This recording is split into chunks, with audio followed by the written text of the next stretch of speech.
Good morning, fellow YouTubers. It's Sunday morning, the 18th of February 2024, and I'm just off out for another adventure with Bay. He's sitting in the back there, just watching everything that's going on. So I'm going to go back to KIDLAND Forest because it's one of the places where I can let him off and wander up and down by himself without worrying about any livestock. There's no sheep, no horses, no cows. So I'm just going to a nice scenic walk along forestry. So I'm going to check out a few things. We're going over that way as well. When I leave the Coldstream Road, I want to see if the road towards Rothbury is open yet, because it's been worked on for over a year now. It's like 18-19 months now, so hopefully it'll be open now. And then obviously I'll be cutting through towards Simonside car parks, cutting through the way I'm going to Clennell Hall.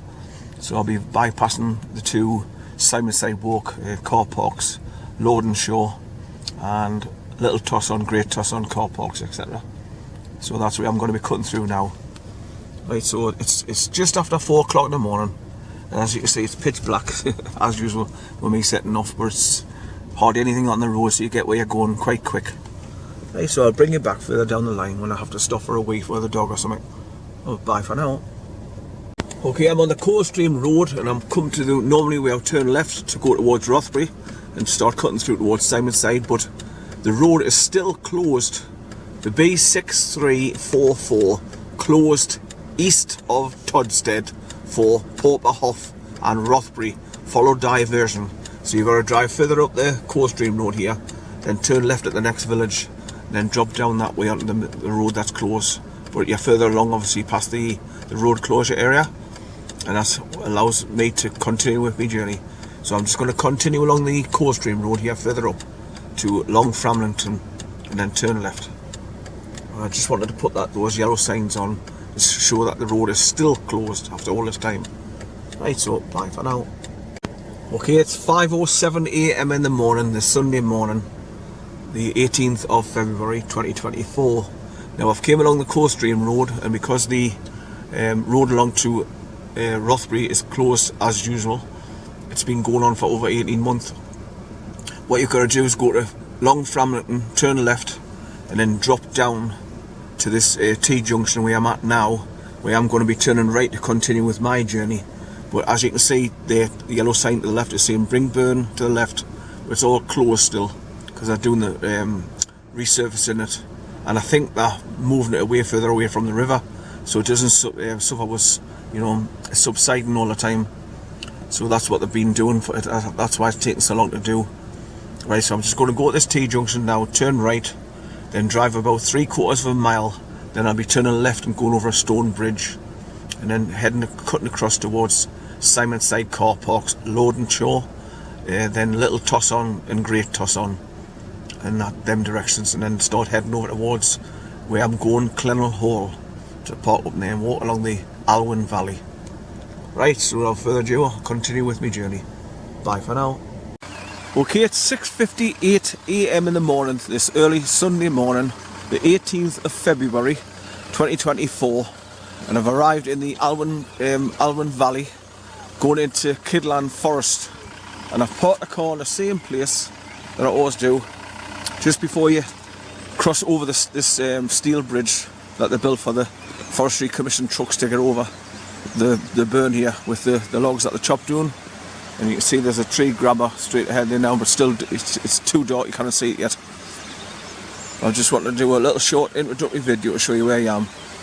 So normally I cross over the steel bridge here, and I just walk along that track all the way to the top and go to Whiteburn Shank Cottage. But I'm going to change it. I've changed my route out this time. I'm going to walk straight behind where I've got to park the car. So as you can see, I've left tons of room for any vehicles to get past the car. I've reversed up as far as I can. I do want to go and do in the ditch here. Right, but there's a green sign straight ahead there saying KIDLAND Forest UK. So I'm going to be going up that track all the way to the top, because I've never been right at the top for a long time, where it comes to like a bit of a dead end, but there's like an old farmer's track goes up once you hit the turnaround points at the top end. I'm going to go along there and then head up over the top, and eventually I might come back down via this track over the steel bridge here. I don't know. I just see what happens when I get up to the top pass and see what I see and how it turns out. See if there's any closed off or trees falling to block the pass. He's yawning away that he wants to get out of the car. I've already had him out once for a short one, just as I turned off to come into Clennell Hall. So I'll stop there and let him out for a quick wee on the leader. But now I'll probably be able to let him off on this bit grass here now. And I've started off my time-lapse recording now, so I'll just leave the engine running while I take him out for a quick walk. And then I'll come back, lock the car up, and then start my journey going up behind the car there through that gateway which is KIDLAND Forest, where the big green sign is. Right, so without further ado, I'll bring you back. Bye for now. I've just been over that wooden bridge there and it's slippery as hell going up those steps to get up onto the top. And I was just looking over the other side to see how rough the track is, because obviously it was just cut in by caterpillars dragging the old bits of trees away. So it's really rough to get over the bridge and walk along to back to the main track there. So you bypass the first ford. But, it's really rough and swamped with water, so I've just given it a miss and I've come back down. Going to go back towards the car now. But it's nice to let him off. He's having a bit runabout now. He's happy. Right, so there's your marker post just on the side of the road there, pointing off towards this wooden bridge. So before they built this steel bridge, you had to cross that first ford, then the second one 50 yards on, and then another third one round the corner past that tree grabber. So altogether I used to cross 5 fords to go into me little hidden valley that I like, my favourite valley where I used to do my wild camping. But as you can see, there's loads of evidence of fallen trees as well on the corner there.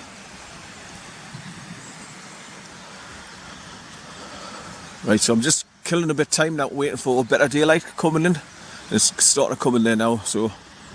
But I've came along to the village of Alwynton, but just before you get into the village of Alwynton, you turn right to come in towards Clennell Hall caravan site.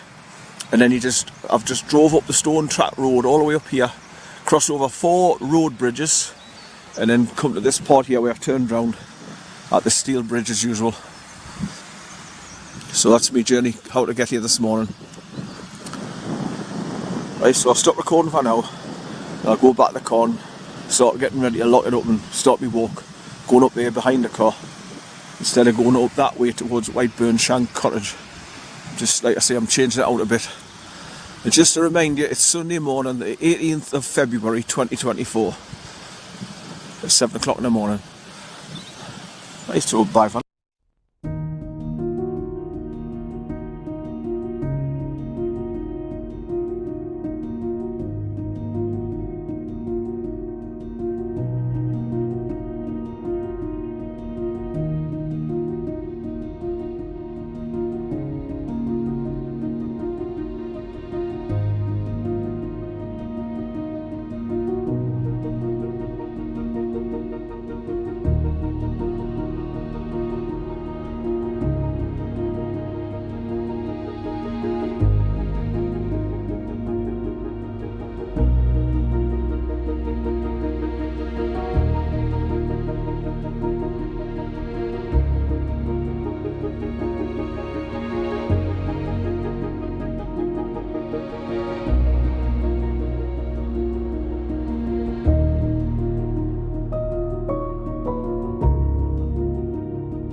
Right, it's 7:34 AM in the morning, this Sunday morning, the 18th of February 2024.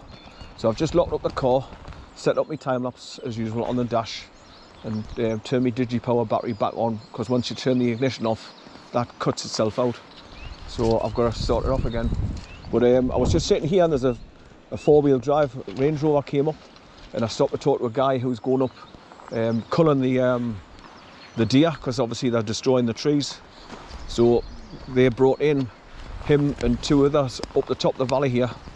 So they're going to start culling the deer, which seems a bit cruel, like, but he says they eat the tops of the trees and that kills them, so that's why they cull them. Right now, normally there's no sheep at this first level.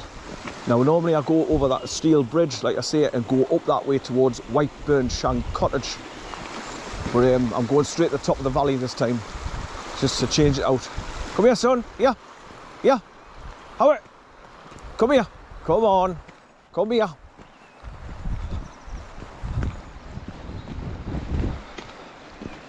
It's quite nippy when you get out the car. You still see the damage what Storm Orwid caused. All those thin trees blown over and snapped.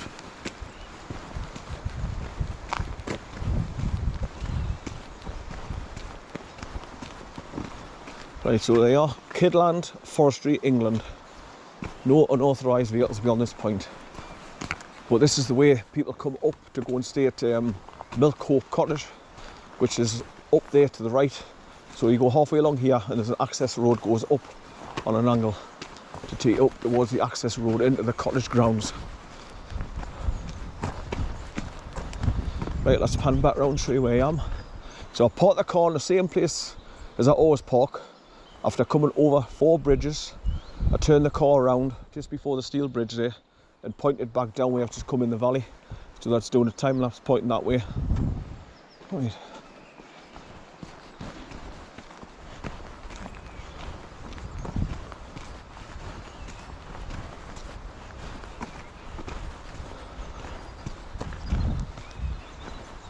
So obviously there's the bloke I was talking to, he says there's another 2 up here and they've got rifles.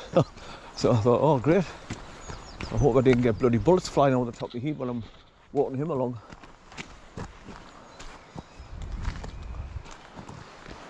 Oh yeah, son, good boy, good boy, good boy. It's totally swamped just there, and loads of water. That's where the mountain bikers come screaming down there through the trees.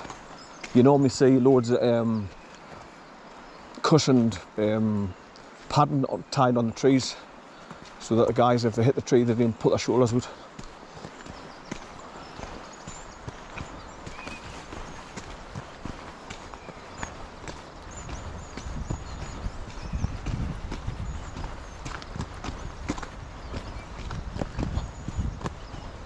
The water's all running along here. It's just lying in this lower land and it's swamped, completely full of water.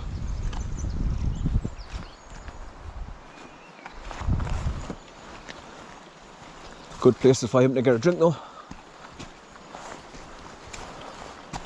Right, I've just pulled my hood up because it's quite nippy around my face and my ears. So now when I go up there towards Whiteburn Shank Cottage, halfway along I turn right and go up a little valley, my favourite valley where I used to do all my wild camping. And it's just the other side of this ridge, so they had gone across the top there, all those trees doing. So if you go up the 4 S-bends up higher, you can come across the top there and look right back along the valley. Beautiful views.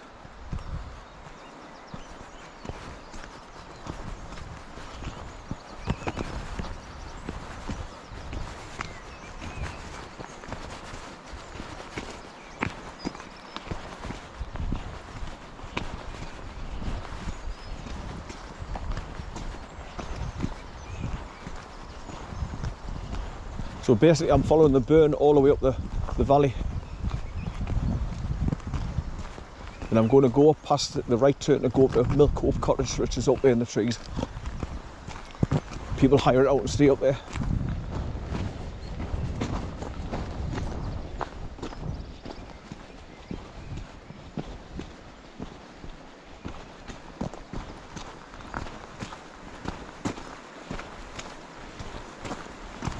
Good boy, son, good boy. He's getting more used to the sound of water now. He's not so frightened, because he's been, when I crossed the wooden bridge back there when I first arrived here, he went down the embankment and got a drink out the stream. So he must have been thirsty. I've just, what a palaver here. I turned my GoPro 9 on and come up with a message, or needs a time and date set. Do you want to do it manually or by the app on your phone? Well, I didn't have apps on my phone. I won't have any. So I've got to keep setting it manually. So I had to jump back in the car, put my glasses on to see what I'm seeing on the screen, change the time and date on my GoPro 9, and then I can start recording. So over there you've got an old round homestead, and ahead of us you utter destruction of the trees. The storm Arwin. That's A-R-W-I-N, Arwin. So this is doing a big massive S-bend coming around the corner here. Right, so as I'm going up the road, I'll have to keep an eye to see if there's any sheep.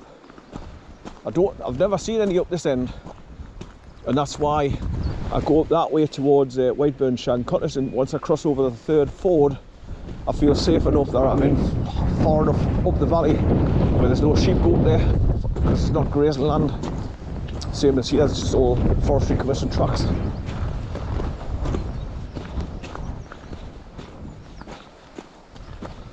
So that bloke in the Range Rover, he's got a set of binoculars which is heat imaging, so they can look for miles through the trees and see if they can pick up any heat signatures to find out where the deer are and go and shoot them. Yeah, son, yeah. Come on, come here. Come here. Come here, son. Good boy, come here. Yeah, he's coming back. Good boy. Come here. Come here, good boy. Come here, good boy. There you are. Now you'll have to do that all the time when I say come back. I want you to come back. Be a good boy. I just want to slow him down, because when I get around this corner, if there's any sheep there, I don't want to run after them. Right, I'm taking no chances. I'm going to put his leader on. Here, come here. Come here. Come here. Just until I get around this corner so I can see up ahead. Yeah. Good boy, son, good boy. I think he's used to the idea now that he's on the leader, off the leader, and he's not going to get kept on the leader. So he's coming back and he's not worried. Because normally dogs, when they get used to the idea that you're going to be putting them on the leader, they bugger off.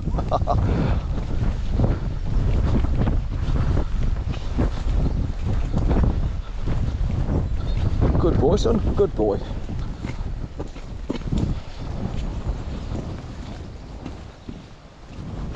Well, this is just another lovely part of KIDLAND Forest that you walk up.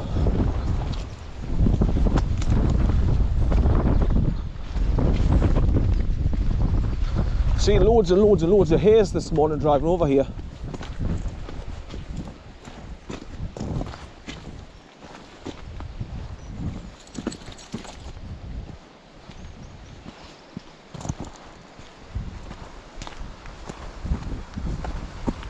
Loads of pebbles on the side of the embankment here, where you go down and get a drink. Yes, son, how are? Good boy, son.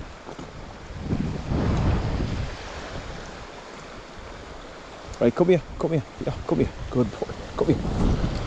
Yeah, go on, yeah, go on. Good boy, go on.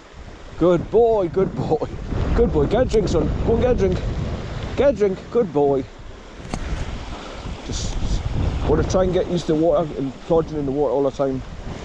The more he has, plodges into the water, you get used to it, so he doesn't got no fear. How are, son? Yeah, how are, yeah, come on, yeah.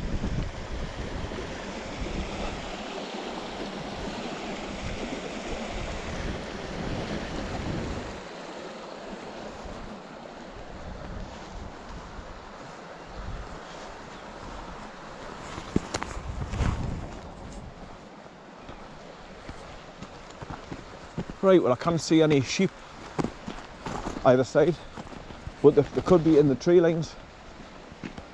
and it's going down the left-hand bend, so I'll have to be very cautious and aware.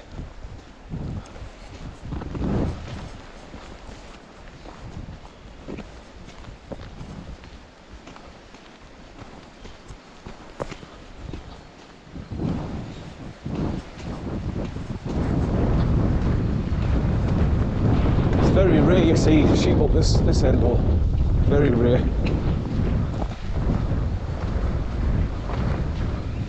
See deer, but not sheep.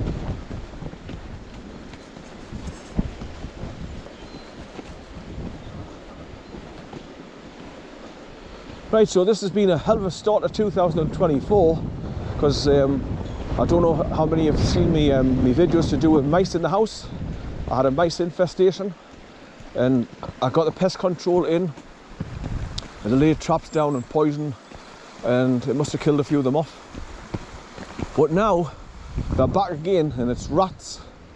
And when he went underneath the kitchen unit, they've gnawed away a bloody big hole at the back of my kitchen units against the outside wall. So he thinks they might be coming through the cavity walls, maybe from next door, coming across from their loft or something. So I'm doing my best in my house to get rid of them, but if next door's got them in the nest in there, they'll just keep coming back across into mine.